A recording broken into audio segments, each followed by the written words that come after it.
Bonjour et bienvenue, ravi de vous retrouver sur Radio Action Jeune, la web radio de la MJC de Bolbec. Aujourd'hui, nous avons le plaisir de vous présenter la seconde émission de Souffler n'est pas joué, l'émission mensuelle créée par l'équipe de la ludothèque de la MJC. Aujourd'hui, je vais m'entretenir avec Stéphane, responsable de la ludothèque. Bonjour Stéphane. Bonjour Florian. Au programme aujourd'hui, nous allons parler de 3 jeux populaires, puis de 3 nouveautés et enfin de 3 jeux que vous pouvez retrouver à la ludothèque. Allez, c'est parti Stéphane, parle-nous du premier jeu populaire que tu souhaites mettre en avant aujourd'hui. Alors, le premier jeu, c'est Codename, un jeu de Vlad Chvadil, alors j'espère qu'il me pardonnera de cet accent, édité par Yellow d'une durée de 15 minutes pour 12 ans et plus. Codename est un jeu d'association d'idées pour 2 à 8 joueurs, voire plus, dans lequel, répartis en 2 équipes, bleues et rouges, vous incarnez soit un maître espion, soit un agent en mission.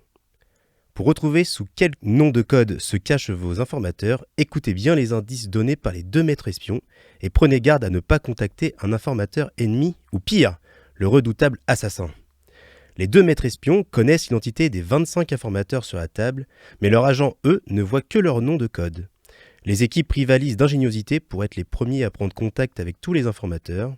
Pour cela, les maîtres espions donnent un et un seul mot d'indice pouvant désigner plusieurs noms de code sur la table. Leur agent essaye dès lors de deviner les noms de code de leur couleur et d'éviter ceux de l'autre équipe, et par-dessus tout le monde veut éviter l'assassin. La première équipe qui identifie tous ces informateurs gagne la partie. Codename est un jeu d'ambiance qui ravira les amateurs de jeux de mots. Ce n'est pas un jeu d'ambiance dans le sens où les éclats de rire fusent, mais un jeu où la communication et la compréhension sont importantes. Ça donne une atmosphère très intéressante au jeu, y compris quand ce sont vos adversaires qui jouent et que vous tentez aussi de déchiffrer leurs réponses. Très bien, deuxième jeu populaire du moment. Les loups-garous de tierce-lieu. Alors un grand classique du jeu de rôle, un jeu de Philippe Despalières et Hervé Marly, pour une durée d'environ 30 minutes, de 8 à 18 joueurs. Comment, vous ne connaissez pas Tierce-lieu, un si joli petit village de l'Est, bien à l'abri des vents et du froid, niché entre de charmantes forêts et de bons pâturages? Les habitants de Tierce-lieu, des paysans, vivent paisiblement de leur travail. Autour d'eux, on trouve des personnages aussi divers qu'une voyante, une sorcière, un voleur ou un chasseur. Pourtant, la nuit, le paisible village est envahi par les loups-garous, qui attrapent et dévorent un à un les paysans. Les loups-garous de Tierce-lieu est un jeu d'ambiance particulier. Fédérateur, amusant, ce petit jeu qui est à la croisée entre le jeu de rôle et de déduction pousse à l'interactivité entre les joueurs. Vous pouvez y jouer nombreux, ce qui en fait un jeu incontournable des soirées entre amis. Les loups de Tierce-lieu recèlent un système de jeu fascinant et inédit d'une simplicité redoutable. Chaque joueur reçoit une carte de personnage avec une fonction ou une particularité bien précise, tandis que le ou les loups-garous sont désignés en secret. À chaque tour de jeu, le meneur de jeu annonce que la nuit tombe. Alors, tous les joueurs ferment les yeux et ne pourront les ouvrir que lorsqu'ils seront appelés ou lorsqu'il viendra l'aube. Puis le meneur appelle les différents personnages un à un pour qu'ils utilisent leur pouvoir ou effectuent leur action. Les loups-garous peuvent dévorer des villageois, la petite fille peut les espionner, la sorcière prépare des filtres magiques et la voyante peut même percer à jour la véritable identité d'un joueur. Lorsque tous ont agi, le meneur annonce que le jour se lève. On résout alors les différents événements de la nuit. Les loups-garous ont peut-être dévoré des villageois, le chasseur aura assurément tué l'un d'eux, voire un innocent. Mais attention, tous les matins, les villageois votent pour éliminer l'un d'eux qu'ils pensent être un loup-garou. Très bien, donc troisième et dernier jeu que tu souhaites mettre en avant aujourd'hui. Dixit, une image vaut 1000 mots. Un incontournable dans toutes les ludothèques, Dixit est un jeu de Jean-Louis Roubira, édité par Libellude. De 3 à 6 joueurs pour une durée d'environ 30 minutes, à partir de 8 ans. Le jeu Dixit fait appel à votre imagination, à votre interprétation et à votre univers personnel. Confrontez votre vision des cartes avec celle de vos amis et découvrez-vous les uns des autres. Dans ce jeu familial, rêve, imagination, poésie et références culturelles aboutissent à un mélange d'exception. Mais comment on joue ? Eh bien, un des joueurs fait office de conteur. À partir d'une des cartes présentes dans sa main, il devra mettre au point une phrase en rapport avec l'image et la dire à haute voix. Cette phrase peut être de différentes formes, inventée de toutes pièces ou empruntée à une œuvre existante. La seule limite est l'imagination. Ensuite, les autres joueurs observent leur propre carte, en désignent une et la remettent au compteur. Ce dernier mélangera alors les cartes obtenues avec la carte qu'il a retenue auparavant. Puis il dévoilera l'ensemble des cartes. Les joueurs votent alors secrètement pour la carte qu'ils pensent être celle du compteur, mais son rôle est ardu. Il doit à la fois mettre les joueurs sur la voie sans pour autant que la carte choisie saute aux yeux de tous. Dixit est un jeu de devinettes qui repose sur un univers poétique. Afin de vous aider à créer vos contes, Dixit vous propose des illustrations originales flirtant entre le fantastique et l'onirisme. Un parfum de mystère flotte autour de chaque carte dessinée par Marie Cardoua, et c'est ce qui fait l'intérêt de Dixit. À vous de puiser dans votre inspiration. Très bien, donc ça c'était les jeux populaires que tu souhaitais mettre en avant. Passons maintenant aux nouveautés de ce mois. Alors dans les nouveautés, nous retrouvons Sea Salt et Pepper, quelques papiers délicatement pliés et tout un univers marin prend vie. À vous de créer votre propre océan. Sea Salt Pepper est un jeu de Bruno Catala et Théo Rivière, édité par Bombix. Un jeu de 2 à 4 joueurs pour une durée de 30 minutes à partir de 8 ans. Ce jeu de collection de cartes aux règles simples se joue très facilement. Piochez une carte, puis constituez sa main. Posez éventuellement des cartes pour leur effet et décidez, peut-être, de mettre fin à la manche. C'est là que les joueurs vont devoir choisir. Stopper immédiatement la manche ou laisser aux autres un tour supplémentaire pour tenter de creuser l'écart. Ce sera un risque à prendre. Un jeu sur le thème de la mer et des origamis qui ravira toute la famille. Très bien. Deuxième jeu maintenant, des nouveautés. Maudit Maudit. Retrouvez le bon mot au bon moment. Un jeu de Laurent Prin, Nathalie Saunier et Rémi Saunier, édité par Cocktail Games. Un jeu de 3 à 6 joueurs pour une durée d'environ 30 minutes à partir de 12 ans. Un jeu original et plein de malice, chacun va devoir faire deviner un mot sans qu'il soit trouvé trop tôt. Alors comment on joue ? Un joueur ouvre discrètement la boîte et découvre un mot à faire deviner avec un nombre précis d'indices. Il donne des indices un à un pour que son mot soit trouvé avec le bon nombre d'indices, ni plus ni moins. Si un adversaire devine le bon mot trop tôt, il lui vole les points. Saurez-vous tourner autour du mot ? Le tout est de doser les indices pour le faire deviner avec le bon nombre de propositions. Un jeu fun qui ambiancera vos soirées entre amis. Très bien, et on termine avec la troisième nouveauté de ce mois. La troisième nouveauté, la tribu du vent.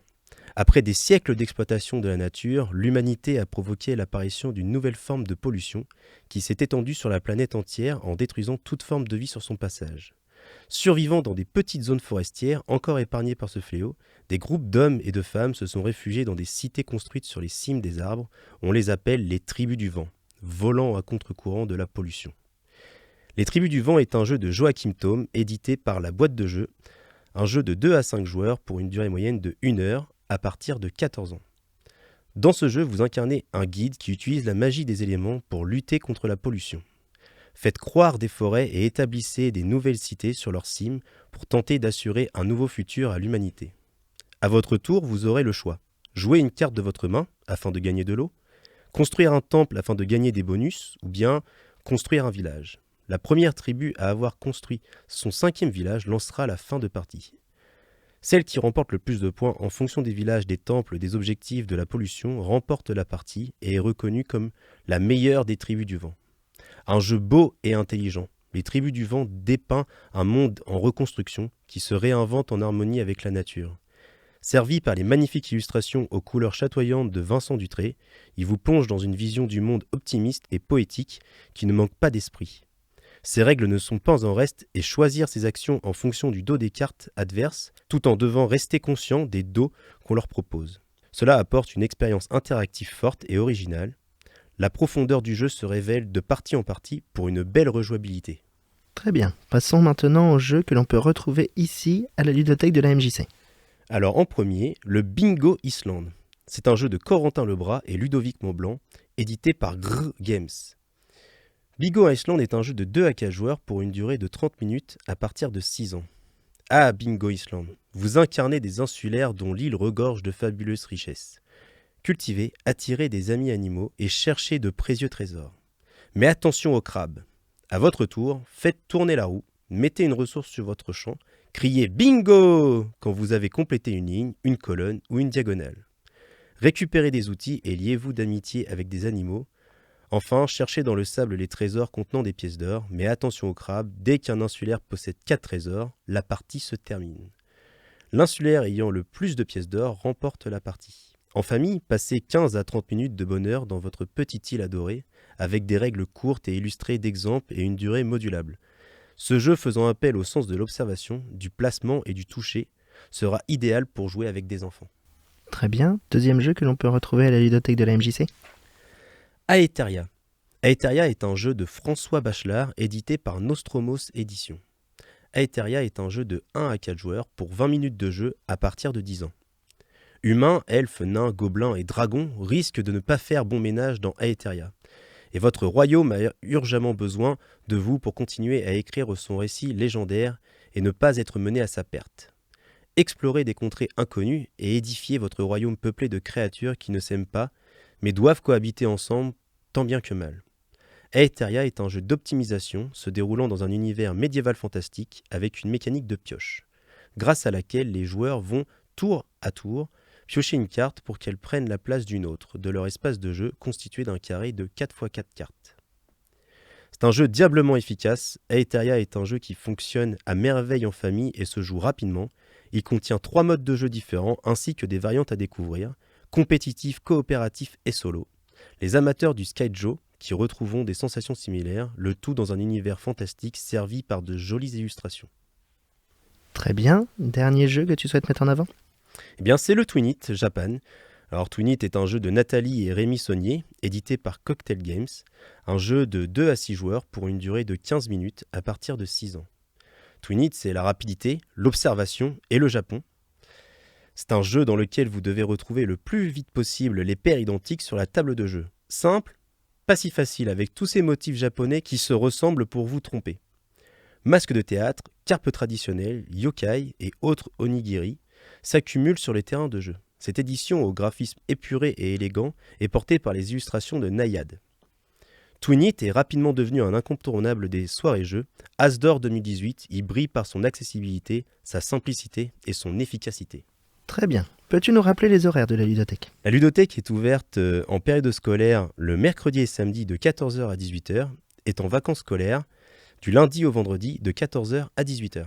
On n'oublie pas notre partenaire, le Décalé.